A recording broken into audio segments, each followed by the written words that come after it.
You have heard about pirates off the coast of Somalia targeting big ships with expensive cargo. Well, now it appears Somali pirates are increasingly going after tourists and business travelers.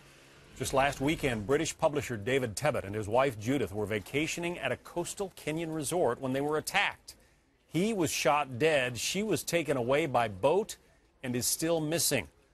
Randy Spivey is the founder and CEO of the Center for Personal Protection and Safety. He also handled hostage survival trainings for the U.S. Department of Defense. Randy, are you surprised that pirates would go after land-based tourists? You know, what we're seeing all over the globe is increased instability. Now, if you look at Moscow, the airport blowing up, all over the Middle East, more instability, and even some of the most dangerous places in the world being right next to our own border in Mexico. So we've seen piracy, all over the globe for some time now. Typically, they're not going after land-based targets, but you are seeing this type of activity, and kidnapping as a whole increase globally right now. So what do you do to protect yourself? I mean, Kenya is right next door to Somalia, pretty popular destination for some Americans. Yeah, there are several things that you want to do. First of all, you want to do some research before you go and find out what's going on in the different parts of the world. A great resource for that that's free is the State Department's Overseas Security Advisory Council. So that would be step number one. Number two, if you're going to travel into some of these higher risk locations, you want to be what we call a hard target versus a soft target.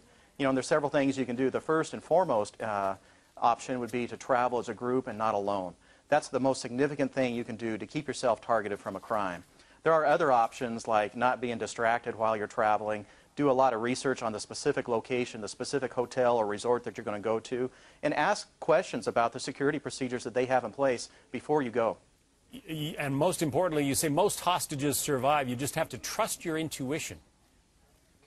Yeah, most people don't realize it, but that if you are kidnapped, most hostages survive. Well over 80%. Of those that do survive, most of them are negotiated out, and most of those that are negotiated out, somebody pays something, because almost all kidnappings around the globe are done for money.